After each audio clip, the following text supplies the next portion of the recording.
Siamo al nono incontro, il penultimo della serie Da dove veniamo e dove stiamo andando. Siamo a Mestre, Eco Istituto del Veneto, Ambiente Bene Comune e questa volta anche la Banca del Tempo, la Danza delle Ore, organizzano questo incontro su temi diversi dalla volta scorsa, cioè l'arte, la pittura. Franca Caltarossa, che presenterà dal 1950 più o meno ad oggi la pittura mondiale, e poi ci sarà Carlo Montanaro, il cinema anch'esso mondiale, forse da prima ancora, dalla nascita del cinema. Quindi buona visione. E questo incontro prelude al prossimo, che sarà sulla musica e sul teatro con Nicola Cesternino e Lucy Piacentini. Lucilla. Che bel nome. E buongiorno, ci conosciamo tutti più o meno. E oggi parleremo di arte contemporanea. Che ho visto l'ultimo volantino, gli ultimi 500 anni, no? L'arte contemporanea, giustamente è stato chiesto. Questa roba va in tutta Italia ed è un video che va nelle scuole, quindi non ci conosciamo tutte, devi cancellare sta cosa, non il volantino, devi cominciare Cominciamo con la lezione. Con la tua lezione, perché sennò quelli non capiscono di cosa stai parlando. Tu Catalia, ok? Però posso dirvi che dovete guardare, che i presenti devono guardare l'immagine qui, allora, perché qui insomma non si riesce a vedere molto bene. E cominciamo. Arte contemporanea. Come si definisce l'arte contemporanea? Ci sono ovviamente varie modalità di spiegarla, partendo dalle opere, da come vengono prodotte, dai temi che vengono presentati, dagli artisti, delle correnti, però un dubbio che suscita sempre l'arte contemporanea è l'arte contemporanea, come le arti quando cambiano stile, modalità, correnti, suscitano sempre delle perplessità, delle incomprensioni. Questo perché? Perché il nuovo, come sempre, disorienta, spaventa. Allora io faccio sempre l'esempio in musica. Quando nel 29 maggio 1913 a Parigi hanno prodotto a teatro la Sacra du Printemps, la Sagra della primavera di Stravinsky, è stata fischiata, e l'indomani sui giornali è uscito no le Sacre du Printemps, ma le Massacre du Printemps, il massacro della primavera. Ricordiamo Mozart morto, sepolto in una fossa comune, morto poverissimo e sconosciuto o semisconosciuto, o Van Gogh che nella sua vita non ha venduto neanche un quadro e adesso è tra i più famosi, tra i più venduti. Allora, per dire che sempre l'arte nuova, le nuove modalità di presentare delle opere, insomma, disorienta, ecco,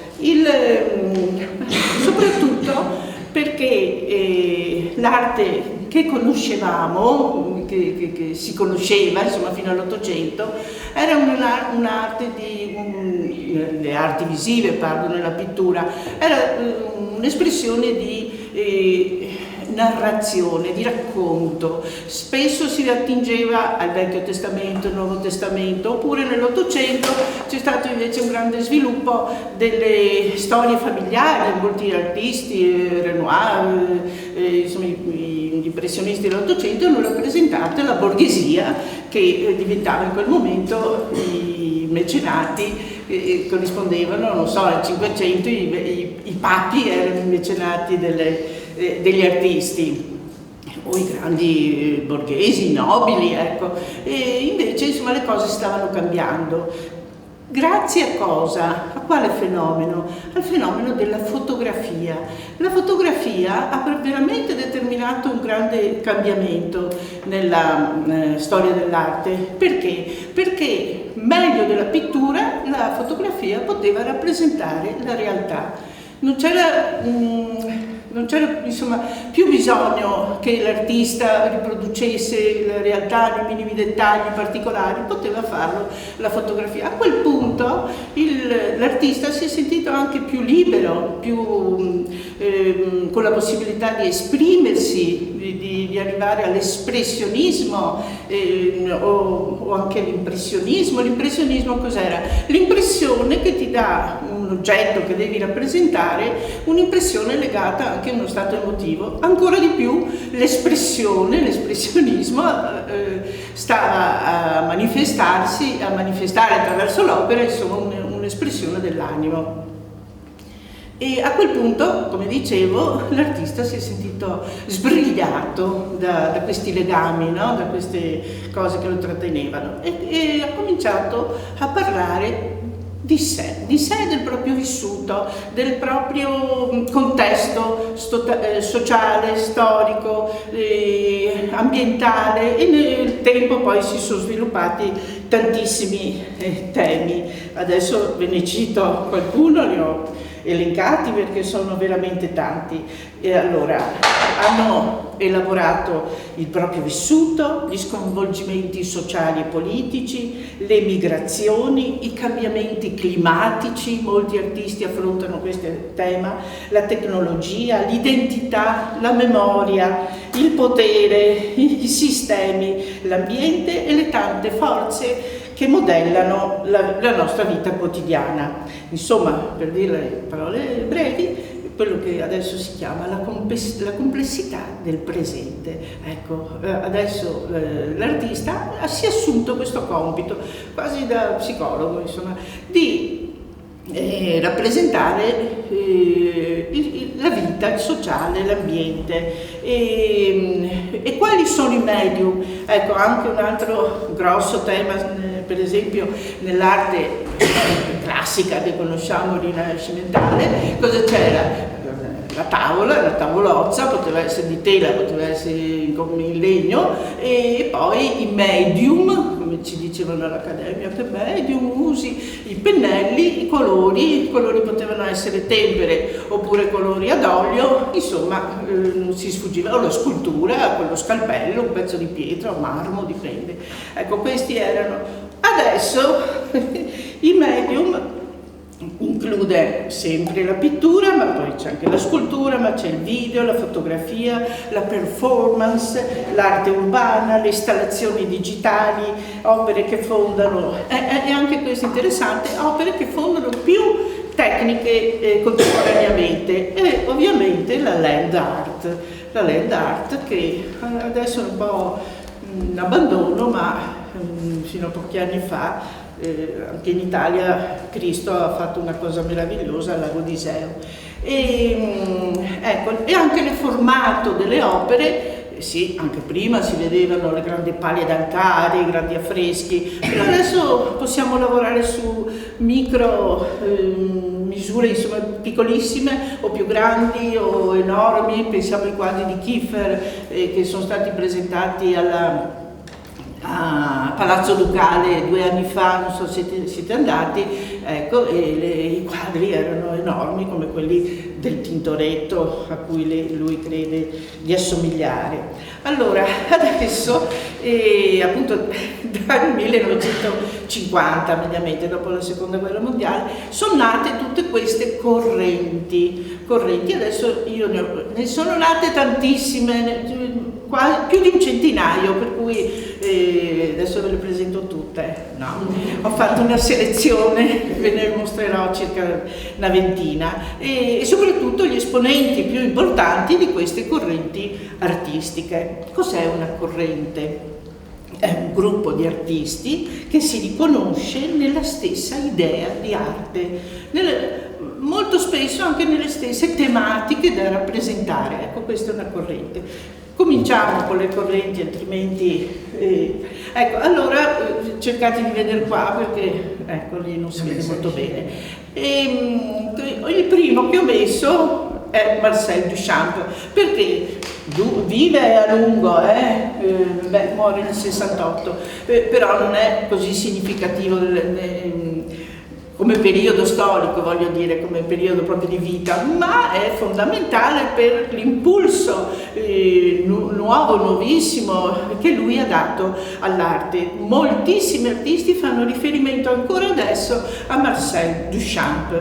Perché? Cosa ha detto? Allora, intanto, per prima cosa ha capito che l'arte illustrativa non aveva più senso, l'arte figurativa ancora meno, e cosa va? Va a prendere oggetti che hanno un'altra funzione, vedete uno sgabello, una ruota di bicicletta, le scatole, userà delle scatole. Ecco, adesso vi mostro lui che assembla degli oggetti che sono i ricordi, proprio le sue memorie, la storia di quando era piccoletto, che aveva il padre e due fratelli, un fratello e una sorella, e il padre che promuoveva l'arte, e per cui insomma lui raccoglie tutti questi dettagli, questi racconti della propria vita in queste famose valigie, scatole. C'è stata una grande mostra al Guggenheim l'anno scorso dove c'erano appunto tutte queste opere,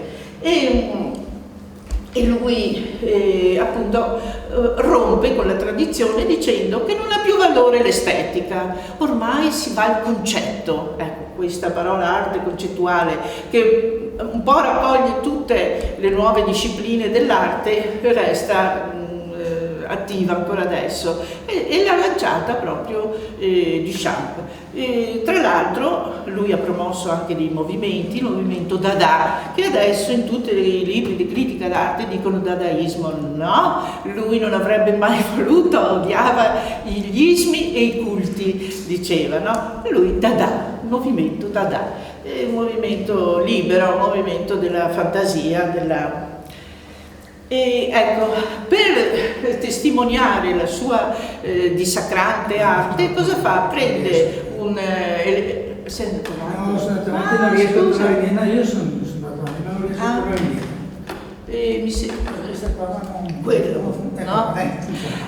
Ecco, e cosa, col suo atteggiamento dissacrante, cosa prende? Addirittura la più celebrata tra le opere del Cinquecento, la Mona Lisa, no? Che è a Parigi, e gli fa un bel baffetto, due bei baffetti e un pizzetto, così dissacra insomma l'arte classica, e questo è il suo atteggiamento. E soprattutto importante è questo che vi dicevo, ready made, cioè riutilizzare, dare nuova vita a oggetti che ne hanno ben altra, insomma, no? Una ruota di bicicletta cosa ci dice a noi? Niente, però lui la trasforma in un oggetto d'arte. Passiamo alla metafisica, per attenerci. Io faccio un percorso cronologico, per cui mi tengo, no, negli anni, perché Duchamp con Giorgio De Chirico insomma non fa un po' a pugni, però il percorso storico è questo qui. Metafisica, anni 50-60, i fratelli De Chirico nascono in Grecia, per cui ricevono questa cultura classica. Ma da giovani, il fratello è Alberto Savinio, che in realtà si chiamava Andrea. Giorgio e Andrea, giovani artisti che vivono appunto in Grecia, il padre era un ingegnere che viveva tra la Turchia e la Grecia.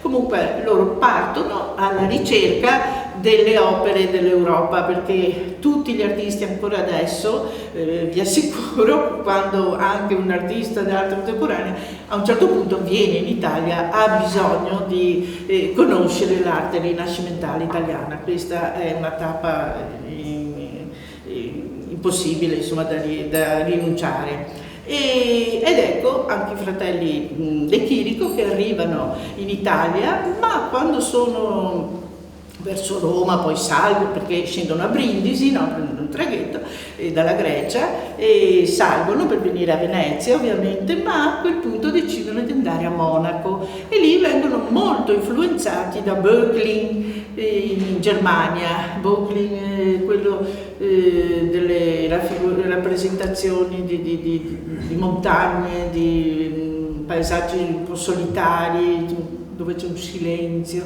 e anche nei quadri di De Chirico c'è molto silenzio.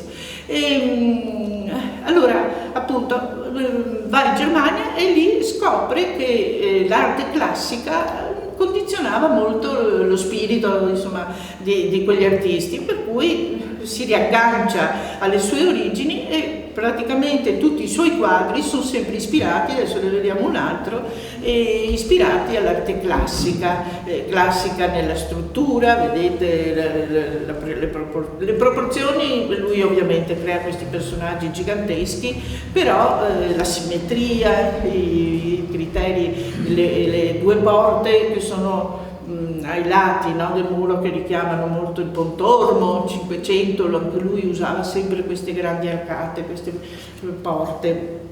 Proseguiamo con arte astratta, movimento dell'arte astratta. Questo chi è? Lucio Fontana. Lucio Fontana, allora io un po' di biografia ve la devo dire, perché è impossibile prescindere dalla vita personale di questi artisti, dal vissuto di questi artisti, e non si sfugge, da lì non si sfugge. Uno può appartenere a una corrente, si esprime con un linguaggio assolutamente moderno, ma non è sufficiente. Le proprie origini, il proprio vissuto sempre saltano fuori, per cui due note informative e biografiche ci vogliono. Ecco, Fontana nasce in Argentina di mamma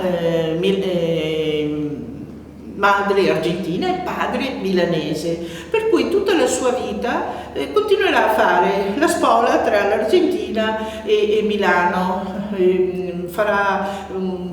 Seguirà un po' di anni a Brera, all'Accademia di Belle Arti di Brera, poi torna in Argentina, crea un gruppo di lavoro e appunto ci sarà questo andare e tornare, alla fine muore in Italia.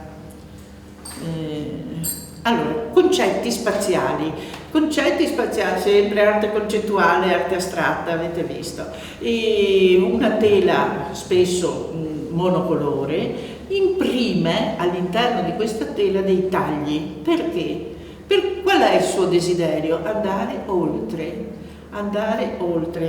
e superare il limite. Questo è un elemento di tanti artisti, anche Marina Abramovic avrà sempre questo bisogno di superare il limite, andare al di là, capire cosa c'è davanti, oltre l'apparenza. Questo è un elemento che l'artista, insomma, persegue sempre, e appunto lui taglia, no, questa tela, dietro mette uno schermo scuro, nero, in modo che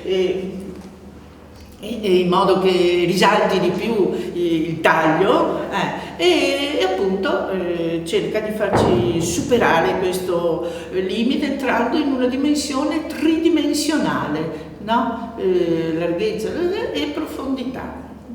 Simboleggia l'ignoto, il cosmo e la luce. Oltre i tagli lui fa anche i fori, vedete questa forma su creta, scusate, questo è gesso.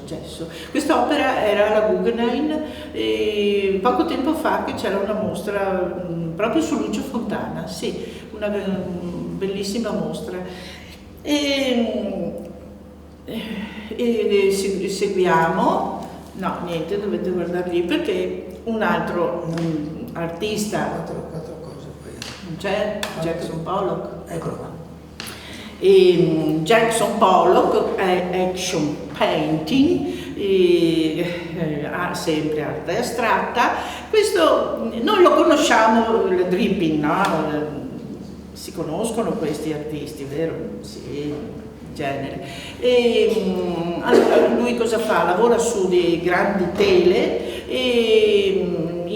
sempre in piedi, e scaraventa, a volte addirittura scaraventa dei vasi di colore, molto spesso usa dei pennelli e li fa sgocciolare, infatti dripping, sgocciolare sulla tela, ma nasce anche lui come pittore espressionista. I suoi primi quadri, che li potete vedere in questi giorni esposti alla Guggenheim, perché c'è una grande mostra sulla storia della collezionista Peggy Guggenheim nel suo periodo a Londra. Lei a Londra aveva già contattato questo ragazzo, che allora ovviamente era giovane, negli anni 30-40, e lui a quel tempo non faceva questo tipo d'arte astratta, faceva un espressionismo che ricordava addirittura qualcosa di figurativo, ma poi lui è morto giovanissimo, ma poi lui si è scatenato con il colore al di là della forma, superando la forma. A metà decennio degli anni 40 dipinge in maniera astratta, cambia, no? Cioè arriva a questo tipo di pittura. Emerge lo stile che lo caratterizzerà, quello del dripping, come vi dicevo, della pittura fatta colare direttamente sulla tela o schizzata usando vari utensili, pennelli, mestichini, eccetera. Altro artista, sempre di questi anni 50, 60 fino al 70, Andy Warhol, questo è famoso, si conosce. Lui cosa si inventa? Pop art, popular art, arte popolare. Perché qual è il suo obiettivo iniziale? Di portare l'arte alla portata di tutti, del popolo, fare in modo che ognuno possa accedere, perché lui cosa crea? I multipli, le serialità, lavora in serigrafia, per cui opere che non vengono vendute a prezzi adesso vengono vendute a prezzi stratosferici, ma allora insomma accessibili, ecco, anche perché cosa dice? Ormai siamo in un'epoca consumista, siamo in un'epoca che tutti possono accedere a dei beni di consumo, tipo dice, la Coca-Cola per esempio la può bere Liz Taylor come la può bere qualsiasi persona che va al supermercato e se la compra, e così deve essere l'arte, ecco, questo è il suo intento. Poi si rimangerà tutto, perché quando noi vediamo che lui fa il ritratto a Clara Agnelli, a tutti i più grandi personaggi del mondo, capiamo che insomma tutto il suo intento tutto relativo. tutto relativo, soprattutto che sono cambiati i suoi criteri. E ecco qua, appunto una delle prime opere è la riproduzione, io ve le ho messe accanto perché sennò veniva troppe immagini, ma insomma la Marilyn che tutti conoscono, e questi le zuppe Campbell's, che lui riproduce in serie, ne fa addirittura dei quadri in cui ne mette 20, 30, tutte allineate una vicina all'altra, come per dire insomma che è un prodotto che tutti possiamo accedere. Ecco qua. Vi ho messo Louise Bourgeois. Perché Louise Bourgeois? Louise Bourgeois lavora già in questo periodo, siamo sempre negli anni 60-70, lavora già, ma non è stata ancora riconosciuta. Pensate che questa artista di una grandezza eccelsa verrà riconosciuta solo dopo i suoi 70 anni, cioè ha lavorato tutta la vita, ha prodotto opere strepitose, ma solo dopo i 70 anni avrà l'opportunità insomma di essere riconosciuta, gli allestiscono grandi mostre, ancora adesso espone, lei è morta nel 2009, è vissuta quasi 100 anni, è nata nel 10, è nata nell'11, 1911, è morta nel 10, pensate, quasi 100 anni. E questa è una delle sue opere più famose, Il Ragno. Cosa rappresenta per lei il ragno? Rappresenta la madre, è una, dunque io l'ho messa arte relazionale, sì, parla molto delle sue relazioni, dei suoi rapporti e della sua storia familiare, perché pratica la psicanalisi non so per quanti anni l'ha praticata, un po' come Woody Allen, e attraverso la psicanalisi insomma vuole indagare sul proprio vissuto. Cosa dice? Il ragno è come la madre, il ragno tesse la tela, la madre tesse la tela dei rapporti all'interno della famiglia, ma quella rete, quella tela a volte può anche imprigionare. Ecco, vedete il doppio, gli gli artisti sempre a volte danno i doppi messaggi, no? Il grande artista sempre, no, ti fa vedere una realtà al positivo, però eccola là. E poi invece sempre ecco la Femme Maison, e questo è un pezzo l'ha fatto anche in marmo, forse questo è gesso, l'ha riprodotto anche in marmo. Cosa ci mette? Ci mette in cima a questo groviglio di tessuto, no? Questo panneggio, mette sopra una casa, una casetta linda, pinta, bella, pulita. Cosa ci sta dicendo? Sì, la casa che noi abbiamo visto, che viviamo, appare bella, ma sotto cosa c'è di non detto, di relazioni che non vengono mai espresse, che restano sotterranee? Tutto quel mondo dell'inconscio sotterraneo, ovviamente parla come una che pratica la psicanalisi, ecco, questo salta fuori, però lei la rappresenta nell'opera d'arte e appunto ci sta dicendo che molto spesso all'interno delle famiglie, lei addirittura dice, ci si ghigliottina, e un'opera delle sue, non l'ho messa ovviamente, un'opera delle sue, una delle ultime è proprio la sua casa con una ghigliottina davanti, era nata a Parigi, poi si è stabilita a New York ed è morta a New York, però le sue origini insomma erano francesi, e ci si ghigliottina, dice, anche all'interno di una famiglia, per cui mette questa bellissima casa, perché i genitori avevano una tenuta vicino a un fiume dove ricco di tannino, e potevano trasformare i colori erano restauratori di arazzi, ecco, avevano bisogno di elaborare i colori perfetti per restaurare gli arazzi, per quello avevano bisogno di un fiume vicino. Andiamo avanti, parliamo di Alberto Burri, astrattismo concreto. Allora, Alberto Burri è un artista grandissimo e lui sperimenta tutti i materiali, le muffe, le plastiche, il fuoco, il legno, l'acciaio, l'argilla, la creta, e uno dei primi lavori è proprio questo quadro.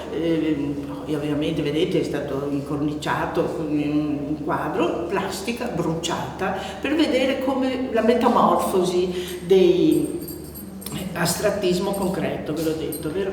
E per vedere come si trasforma, che metamorfosi subisce un materiale. E farà anche questo meraviglioso creto, i famosi creti, questo non è il grande creto, questa è un'opera che viene stabile a Città di Castello, dove c'è la sede del museo a lui dedicato, nel senso che lui dove era nato? Era nato a Città di Castello, e a un certo punto, già in età avanzata, il sindaco gli chiede se vuole fare utilizzare una vecchia fabbrica dismessa di manifattura tabacchi, ecco, se lui comincia a portare le sue opere, ne porterà all'inizio 150, insomma adesso è il museo che si può visitare a Città di Castello. Ma l'opera, ovviamente non l'ho messa, però vedete che questa richiama molto l'opera più importante di Burri, è i creti grandi di Gibellina. Allora, cosa era successo? Nel 65 il grande terremoto che aveva 68, scusate, che aveva distrutto Gibellina, in Sicilia, vicino a Marsala mi sembra. A un certo punto, dopo 20 anni, anche di più, nel 85 addirittura, il sindaco invita Burri, come ha invitato molti artisti, ma ci teneva molto a Burri, a fare un'opera che ricordasse la memoria, insomma, di quell'evento tragico.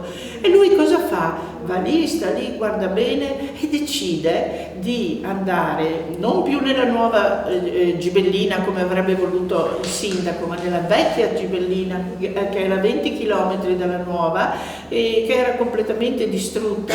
La mette ben in sicurezza e la copre con uno strato di gesso, di creta, di cemento, che appunto poi si creperà, come vedete questa immagine, però è orizzontale e sono 80.000 metri quadri, è la più grande opera di land art in Italia, ecco, che meriterebbe di essere anche vista.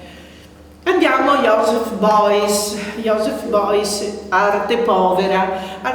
Joseph Beuys è un personaggio straordinario e lui si faceva definire l'artista sciamano, ed è vero, era un po' magico, sciamano, utilizzava i materiali che lui riciclava, erano il polline, il miele, l'olio d'oliva, tutte le virtù che nascono dalla natura, dalla terra. No, lui diceva un albero secco come l'ulivo, poi alla fine ci produce un frutto che dà questo olio dorato, cioè dalla terra arsa viene fuori l'oro. Pensate che metafora.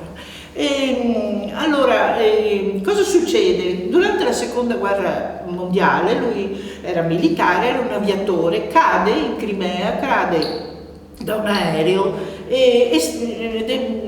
rischia insomma di morire assiderato. Viene salvato da una famiglia di russi, i quali per prima cosa lo coprono con del grasso e poi gli mettono sopra delle coperte di feltro, per cui lui nelle sue opere, vedete un camion, no, militare probabilmente, oppure un soccorso militare, delle slitte, e ogni slitta ha avvolto un tappeto di feltro, come dire, ecco la sicurezza, la salvezza che arriva, il soccorso di chi ha bisogno. E invece questa opera, ecco, lo vediamo lui con una rosa in mano, era un personaggio bellissimo. Ha fatto un po' di anni fa una bellissima mostra nella piccola sede dell'ambasciata rumena che è in Strada Nuova. Sono passata per caso, mi sono trovata davanti a tutte queste cose deliziose, preziose, piccole ma grandiose. Beh, cosa fa lui? Mette questa sedia coperta di grasso, vedete una forma triangolare, il grasso che l'aveva salvato. Ecco, questi sono i suoi elementi, arte concettuale, arte astratta, torniamo sempre a quel tema. Vediamo finalmente, ecco, ci sono Beuys era uno dei fondatori dei Verdi tedeschi. Bravo, mi sono dimenticata di dirlo, giusto? No, e anche no, ve la devo dire perché questa è bellissima. Allora lui all'ultima Kassel, sapete, no, la grande mostra d'arte contemporanea che viene fatta ogni 5 anni in Germania a Kassel, ha elaborato così questa strategia di dedicare 7.000 querce, di donarle. E come si è inventato? Ha messo delle pietre di basalto a terra, 7.000, ogni visitatore della mostra poteva adottarla dando una cifra insomma simbolica, ecco. Con questi soldi raccolti hanno piantato 7.000 querce ed è, come dicevi tu, l'iniziatore del movimento dei Verdi in Germania. Carla Cardi, ecco, l'astrattismo, arte povera in Italia, è un elemento italiano, ci voleva perché dopo ne vedremo altri 2 o 3, ma insomma comunque lei non è così nota, ma ha esposto praticamente in tutto il mondo. Andiamo avanti perché mi sa che siamo anche in ritardo, no? Donald Judd, arte minimalista, ma sempre astratta ovviamente, e lui su cosa lavora? Sulla tematica della Gestalt, cioè di vedere quello che non c'è, il nostro occhio vuole dare una struttura a ciò che vede. Allora noi qua vediamo una fila di parallelepipedi, uno dietro l'altro, ma se noi lo guardiamo è una colonna di forme rosse e in fondo una colonna di parallelepipedi bianchi, ma non è così. Invece sono tutti elementi, sezioni di elementi suddivise e composte che danno nell'insieme questa struttura. Farà anche lavora col plexiglass con colori sempre molto forti. Eccolo qua. Donald Judd è praticamente musei, in tutte le esposizioni di arte. Alla Biennale, non so, credo sia venuto 14 volte, alla Biennale di Venezia, alla Biennale di Parigi e quella di San Paolo di Brasile. Louise Nevelson, sempre arte minimalista, questa è molto interessante. E dunque lei nasce in Ucraina a fine 800, i primi del Novecento, nasce in Ucraina, ma il padre, quando lei ha solo 6 anni, parte e va in America. Perché? Perché in America aveva già un fratello del padre, uno zio, il quale lavorava col legname, ma sapete che l'America negli anni 20 e 30, distruggendo tutte le case coloniali eccetera, aveva bisogno di legna, di falegnami, di carpentieri per costruire questi nuovi grattacieli che stavano invadendo l'America e soprattutto New York. E il padre appunto con la famiglia, con questa ragazzina che ha 6 anni, parte e va in America. Lei ha sempre avuto il contatto tra lo zio, il padre, che poi anche lui si è messo a collaborare con lo zio, ha sempre avuto appunto dimestichezza, guardate qua, l'agio insomma di lavorare col legno. Ma quale legno? Appunto quello delle case distrutte, le case coloniali, le vecchie case, per costruire i grattacieli. E lei il suo intento qual è? Di dare nuova vita a qualcosa che la vita non ce l'aveva più, e a qualcosa che andava eliminato, distrutto. Questa artista ha fatto delle opere enormi. Se voi siete andati alla Biennale di 2 anni fa, avrete sicuramente visto ai giardini, sì, nella navata centrale, circa a metà, un muro costituito appunto da queste strutture in legno che lei componeva e dipingeva solo in nero, poi negli anni in bianco e dorato. Basta, questi erano i suoi 3 colori. Arte minimalista, come vi ho detto. Siamo già negli anni 70. Ecco, io vi ho messo penso 2 lavori, sì, di Schifano, Mario Schifano. Ecco un altro elemento italiano, un po' d'Italia ci vuole, e pop art, faceva parte della pop art europea. Insieme a Franco Angeli, Tano Festa, creano ritrovano la pop art, che ovviamente era già quasi conclusa in America, però versione italiana, molto legata alla natura, come vedete, stilizzato, un campo forse di grano, cereali, piccoli particolari, scritte allusive. Purtroppo ho dovuto mettervi un'opera 2 per ogni artista. Figurativo astratto, non esiste la definizione figurativo astratto, ma un mio insegnante all'Accademia diceva sì, questo è un figurativo astratto, insomma trattiamola così. Bacon, no? Francis Bacon, una vita travagliatissima, non accettato dalla ricca e nobile famiglia inglese, irlandese forse, sì, no? Dublino è nato infatti, rigorosa, rigida, e lui a 20 anni va a vivere a Londra, rinuncia, anzi il padre lo espelle dall'eredità, e lui si dà da fare, si dedica alla pittura. Però sempre rappresentando questo suo essere inquieto, tormentato, una figura che rappresenta molto spesso l'angoscia. Infatti questo è un autoritratto e vedete come si trasfigura, come si trasforma, come si nega. Ho messo anche questo altro Innocenzo X del Velázquez sulla destra, vedete sulla destra il quadro rinascimentale, mentre sulla sinistra vedete l'opera di Bacon che trasforma in urlo, no? In un volto cereo, un volto quasi di morte del Papa, come se dalla imposizione delle regole, no, a cui deve sottostare un personaggio pubblico, quello che lui sentiva volesse ribellarsi, rifiutarsi, e caccia un grande urlo di rifiuto.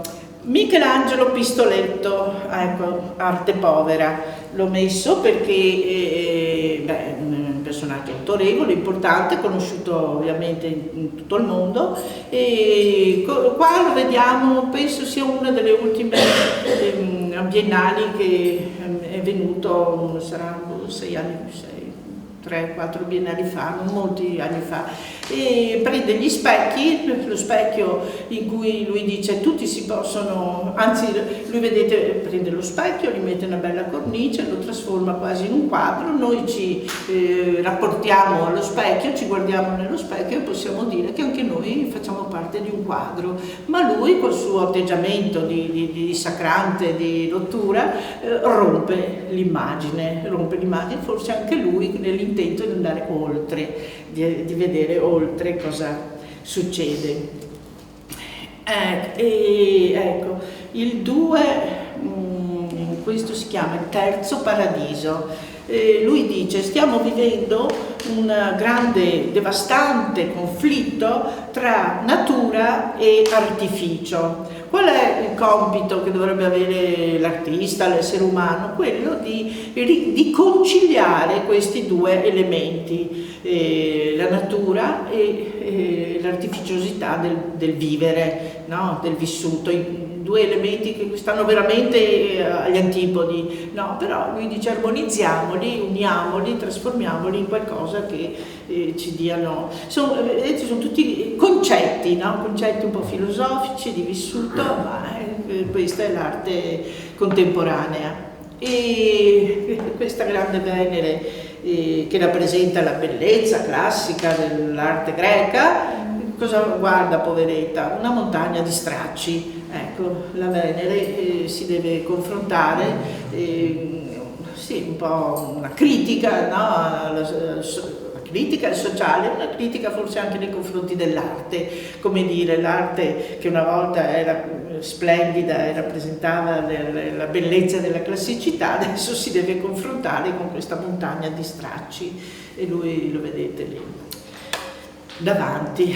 Counelis, Yanis Counelis, è naturalizzato italiano, nasce in Grecia anche lui, però si identifica totalmente, perché non so se è venuto giovane, sì, penso sia venuto forse a studiare a Roma arte, insomma, giovane in Italia, per cui si sente italiano. Vive, quando realizza questa opera, vedete, è una parete con una foglia d'oro a cui e davanti pone un attaccapanni dove è appeso un cappotto che scende giù e un cappello, come dire l'artista è stato qui, ma non c'è più qui l'artista, perché lui sta vivendo, siamo nel 75, un anno dopo la strage di Piazza della Loggia, e vive insomma con molto accorato questa tragedia,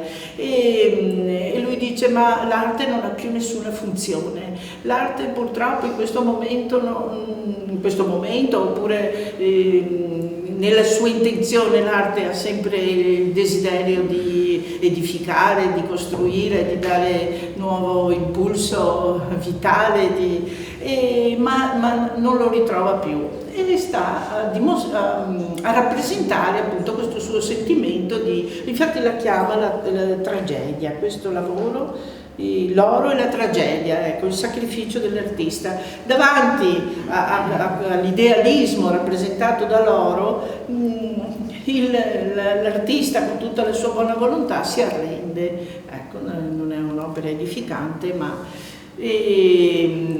rappresenta il suo stato d'animo, bisogna accettare. E questo invece, lavoro, lui lavora anche con i vari materiali, anche lui un po' come Burri, acciaio, stoffe, oro, legna, e infatti qui ha unito sono delle tavole di acciaio con dei cappotti, sempre il tema dell'artista che viene stritolato dalle esigenze della vita. Parla di leggerezza, instabilità, temporalità dell'elemento naturale e la sua pesantezza.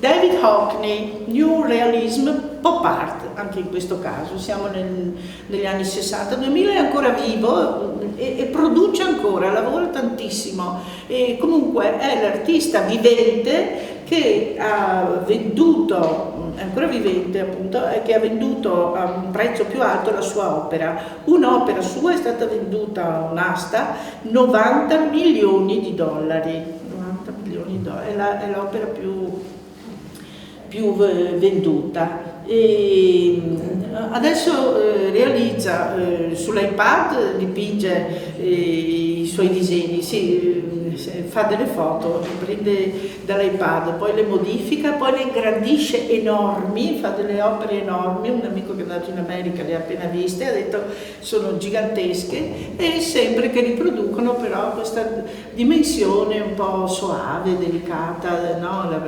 natura, la piscina, colori molto tenui, molto delicati, eccone un altro lavoro, insomma non ha quella tendenza a stridere, no? Come altri. Cristo e Jean-Claude, Land Art, no? Un altro movimento degli anni dal 70. Questi due ragazzi, Cristo e Jean-Claude, sono bulgari, per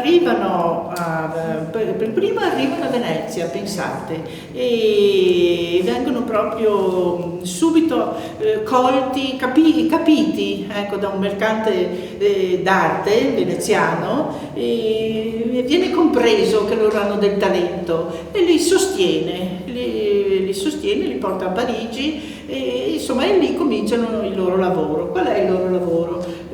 Ovviamente cominciano con la pittura, ma poi via via elaborano questa teoria sempre legata all'ambiente, alla natura, di proteggere la natura o di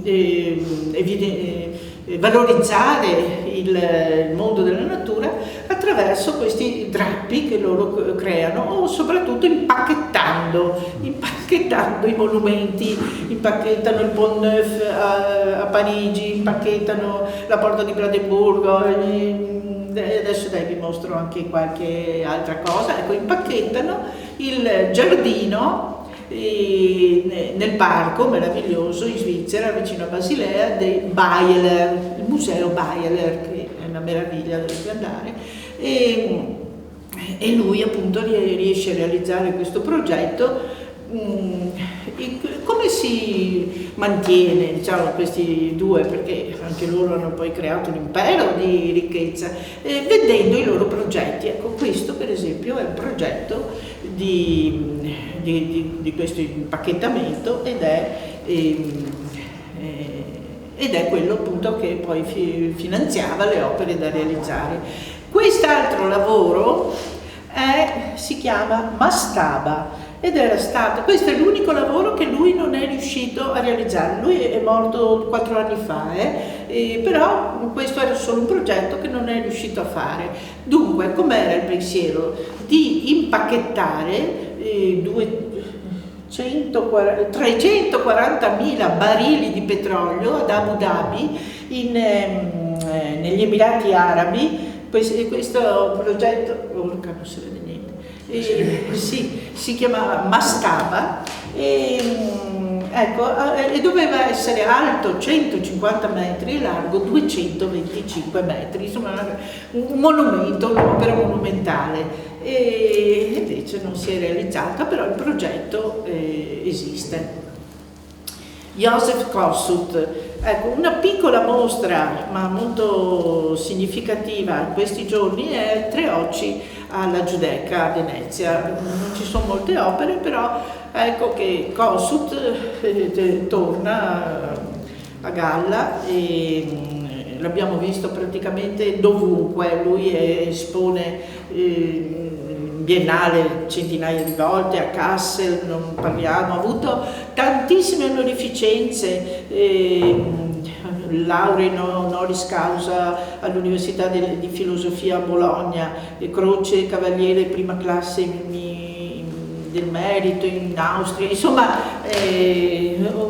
non vi dico l'elenco infinito, e anche lui si rifà a chi? A Marcel Duchamp, il primo che abbiamo visto, perché lui invece qual è il suo tema? Dare valore alla parola. Infatti lui lavora spessissimo con la parola, e addirittura anche in questa ultima, ecco se andiamo avanti, un'opera, e vedi sedia, il valore di una sedia, ma il significato e la spiegazione, no, nel vocabolario della parola viene esposto e ingrandito moltissimo, in modo che l'occhio, insomma, a un certo punto si deve concentrare, fissare e capire profondamente il significato della parola. Lavora, ecco, sul significato dei testi, dei documenti, nei suoi documenti o nelle azioni.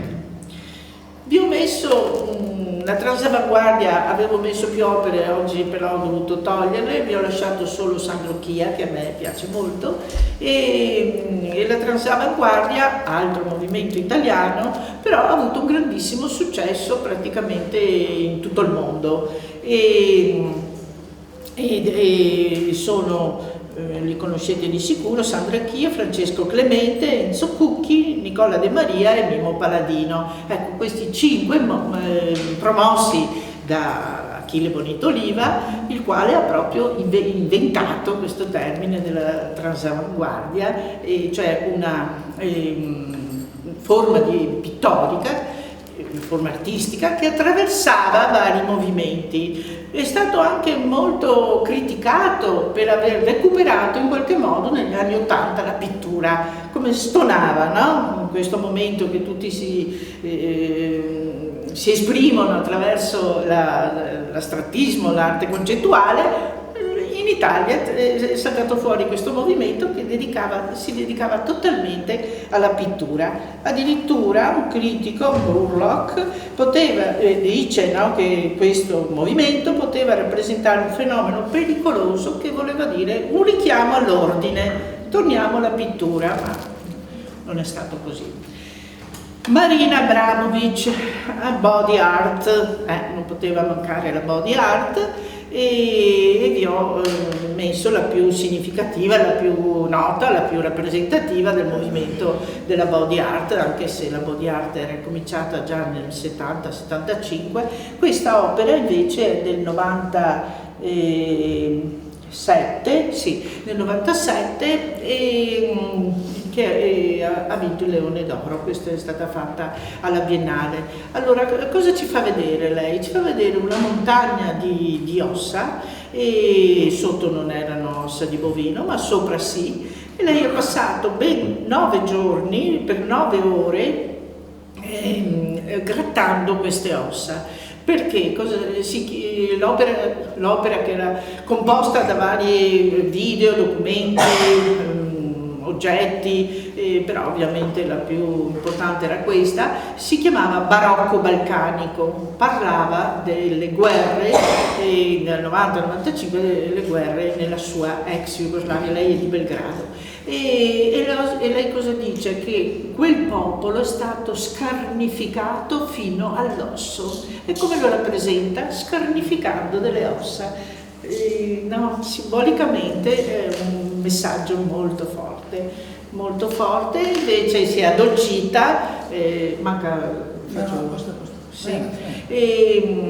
è addolcita negli anni.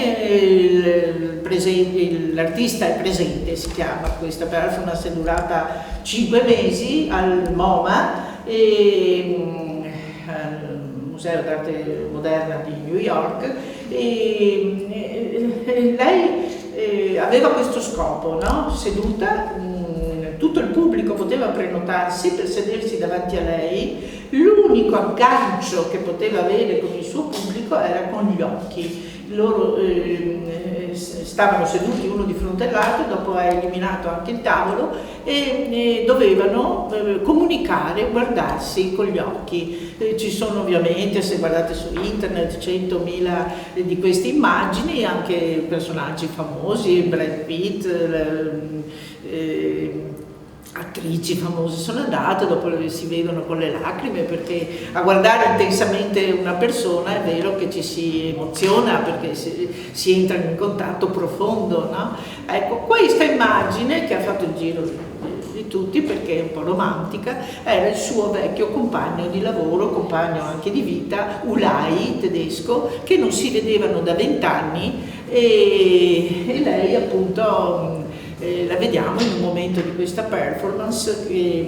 L'impegno di chi andava, di chi si prenotava e poteva accedere a sedersi davanti a lei era questo, che non si poteva toccare, non poteva toccare l'artista, e poteva stare quanto voleva. Uno poteva stare 1 minuto, 2 ore, una giornata intera, libero di stare. Lei imperterrita stava lì ferma. Vi mostro adesso Cindy Sherman, andiamo nel tema della fotografia. Questa è una simpatica e bravissima artista, fortemente teatralizzati i suoi personaggi. È sempre lei che si atteggia a vari stereotipi che tutti abbiamo un po' inculcati nella nostra mente, no? Quel culto dell'immagine, il consumismo, l'omologazione, e lei con la sua critica, con la sua ironia anche, si atteggia, adesso ne vediamo un'altra immagine, a maschere quasi, no? A personaggi che diventano delle trasfigurazioni di personaggi reali, però insomma ironizza, ecco, sui vari personaggi. Un altro elemento, adesso mi hanno appena detto, dunque questo è Banksy, parliamo del corrente del muralismo, ultime tendenze, siamo ormai agli ultimi lavori, e mi diceva adesso Lucilla che questo lavoro, che è a Venezia, andrà restaurato. Entro 2 anni lo vedremo ripreso, rimesso in ordine. Cosa? L'hanno già staccato e stanno restaurando. L'hanno Sì. fatto girare da ieri in Canna Grande. Che bello! Ecco, bene. E cosa parla Banksy? Condanna ovviamente le atrocità. Andiamo avanti. Condanna le atrocità della guerra, l'inquinamento, il maltrattamento degli animali e il consumismo. I temi avete visto che ritornano circolarmente tutti gli artisti. Ecco un'altra opera super famosa, questo ragazzo arrabbiato, scusa, e lancia cosa? Un mazzo di fiori, dai, un po' di poesia ci vuole. Anish Kapoor, andiamo veramente alle ultime tendenze. Anish Kapoor, pittura, scultura, illusione ottica, spaesamento percettivo. Questo è il suo lavoro. Infatti se noi vediamo le sue opere, vedete per esempio al centro del Palazzo Manfrin, che lui ha appena acquistato, che è a Canareggio, vicino al Ponte delle Guglie, c'è quella pozzo, ecco, sembra un pozzo, e quel pozzo, quell'acqua, se voi guardate, sembra concava, in realtà è piatta, però l'illusione visiva che lui lavora insomma su questa dov'è? Eccolo qua. Sul riflettere sulla percezione della realtà, sempre mutabile, mai circoscritta. le sue creazioni sono molto spesso monumentali. Sì, anche in questo palazzo 2 anni fa aveva a sua disposizione anche tutta l'Accademia, la galleria dell'Accademia, piano terra, con le sue opere monumentali.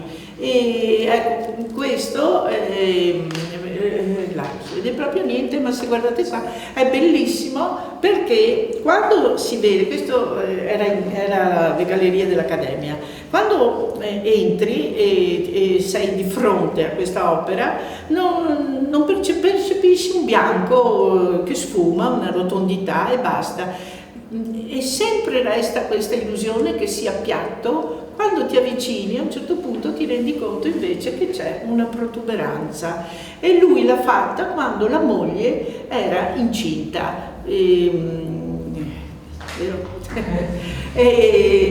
Quando la moglie era incinta, e lui ha voluto esporre questa opera che richiama appunto anche una madre, no? Se la vedi di fronte non cogli, ma poi via via che ti avvicini vedi delle rotondità, ed è anche una metafora sulla nascita.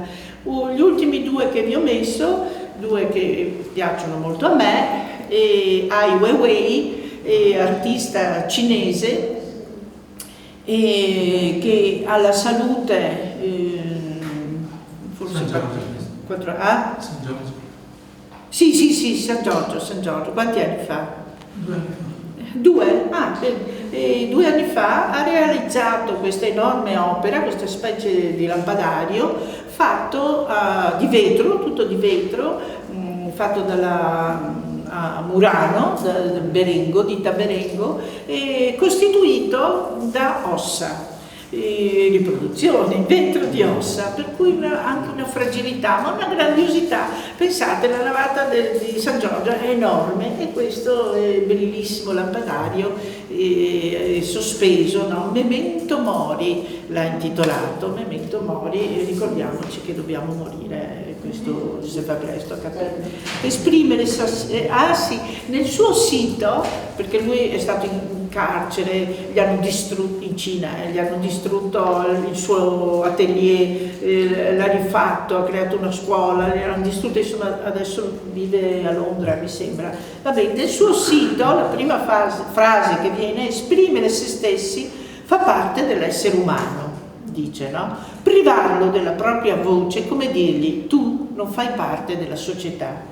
In definitiva è come negargli l'umanità.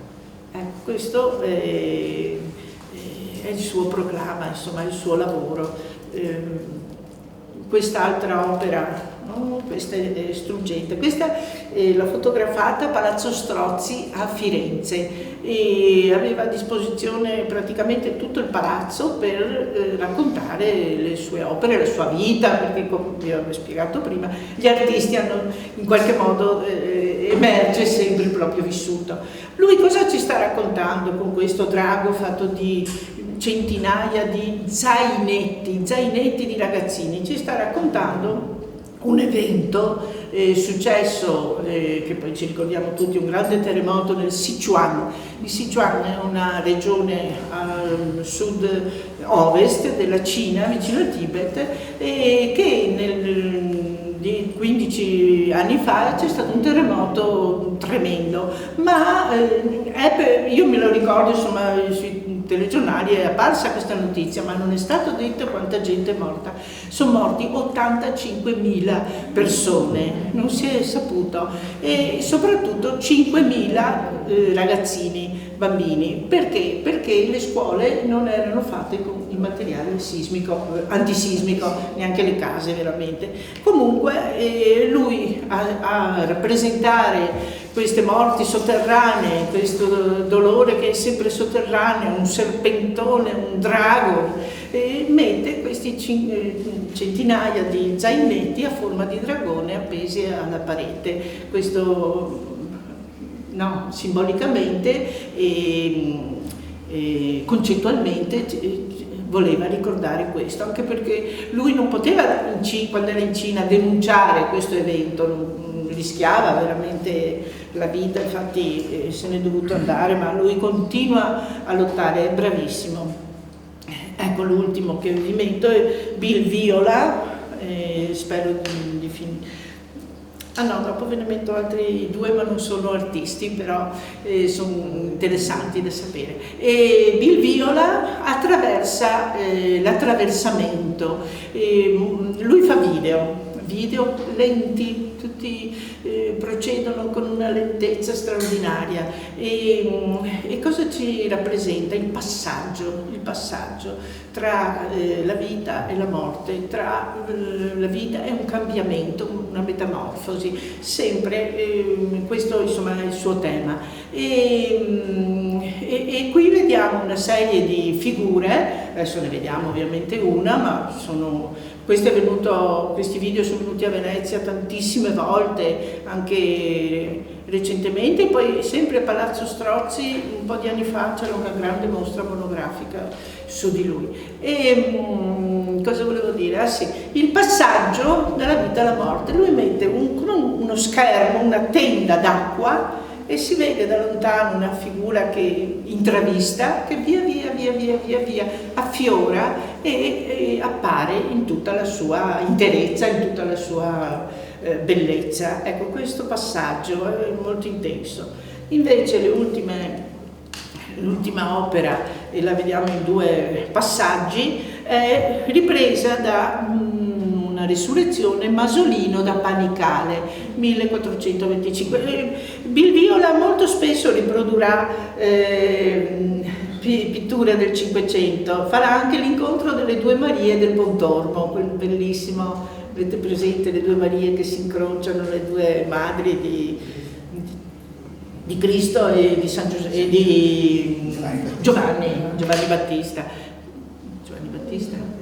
Sì. E, ecco, vabbè, questa è un'altra opera bellissima, potevo metterla, e cercatela. E invece questa Resurrezione in un video, e poi la successiva, eccola qua, la madre, forse Elisabetta, Maddalena, scusate, che lo sorreggono, lo sostengono. Allora, il suo tema qual è? La nascita, la morte, la coscienza, la spiritualità. La sua arte fonde tecnologia con misticismo cristiano. Lui tra l'altro è stato in India, è diventato buddista, zen, poi teosofo, ha rincorso un po' tutti gli studi esoterici, ecco. Scusate. Aiuto. L'acqua come simbolo di purificazione.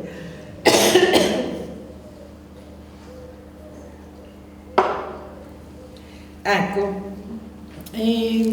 usa appunto spesso l'acqua come simbolo di purificazione. Muore 2 anni fa, è morto nel 24, ed era nato nel 51, è morto giovane. Guardate cosa vi ho messo. Questo signore nella vostra sinistra, a destra vedete Andy Warhol, in mezzo un collaboratore, a sinistra Leo Castelli. Chi è Leo Castelli? È il più grande mercante collezionista d'arte, nato a Trieste, giovanissimo, partito per l'America perché di origine ebrea sia di madre che di padre. Negli anni 30 è andato in America e ha creato la prima galleria d'arte. Aveva un occhio infallibile per riconoscere le nuove promesse, per cui ha lavorato con Pollock, con Andy Warhol, li ha lanciati tutti, ve ne cito un pochini: Jackson Pollock, Robert Rauschenberg, Roy Lichtenstein, Donald Judd, che abbiamo visto, Andy Warhol, Frank Stella, insomma, solo per citare i più celebri, sono passati. E poi questa signora, che conoscete tutti, altra collezionista, mecenate, grandissima mercante d'arte, la nostra Peggy Guggenheim. E anche lei lancia in Europa quel Pollock che abbiamo visto in America, Max Ernst, Calder, fa conoscere Braque, Kandinsky, Picabia, Brancusi, Salvatore Dalì, Picasso, pensate che c'è questa mostra proprio a Palazzo dei Leoni, no? Al Guggenheim adesso, in questi giorni, e solo il periodo londinese. Oh, signore. E ci sono le locandine delle mostre e voi vi stupirete perché queste mostre, siamo negli anni 35-36, sono tutti celebri, sono diventati tutti celebri, li conosciamo tutti. Cioè, pittori che a quel tempo erano emeriti sconosciuti, lei aveva individuato. Quella è l'abilità del mercante d'arte, capire. Allora, abbiamo così concluso, ma vi dico solo una piccola cosa, che questa è una nota di colore che serve sempre. L'arte diventa mercato parallelamente al miglioramento economico e allo sviluppo economico dal dopoguerra in poi. L'arte nasce come provocazione al consumismo, vedi Warhol, ma alla fine accetta e sfrutta le stesse regole del mercato. Ma l'arte è un investimento o un valore culturale in questo momento? Molto spesso è una forma di investimento. Sentiamo negli ultimi 20 anni come si muove il mercato dell'arte. Negli ultimi 20 anni, nelle varie Sotheby's, Christie e Phillips, che sono le 3 grandi case d'asta, hanno venduto negli ultimi 20 anni da 169 milioni di dollari che vendevano appunto opere, sono arrivati a 2 miliardi di dollari. E sapete che l'80% delle opere che vanno vendute non superano i 4 o 5 mila dollari, costano pochissimo. E sapete la media di età di persone che acquistano questi quadri dai 19 ai 25 anni? Sono giovani e l'opera, l'artista più venduto, che finora avrebbe preso 240 milioni, è Basquiat. Cioè vuol dire che i giovani investono e comprano queste opere a 4-5 mila euro, ma le comprano in tutto il mondo. E poi c'è Keith Haring, ovviamente, Keith Haring, i giovani sono affascinati. Comunque ovviamente i paesi più ricchi acquistano di più. L'USA, l'America il 38%, la Cina 29%, Gran Bretagna 18%, poi Arabia Saudita, India, insomma i paesi che stanno affacciandosi sul mercato economico mondiale. Il quadro in assoluto più venduto è un William de Kooning, 300 milioni di dollari, un quadro, roba incredibile. E il più caro vivente è questo famoso David Hockney che vi avevo detto. Ecco, l'unico commento che mi verrebbe da fare è che molto spesso queste opere vengono acquistate e messe nei caveau delle banche. Allora ci impediscono di riconoscere, di vedere, di avere il contatto con la bellezza dell'arte, con quella potenza, quell'energia che comunica l'arte. Un Van Gogh in un caveau mi dà fastidio, ma non posso farci niente. Bene, fine.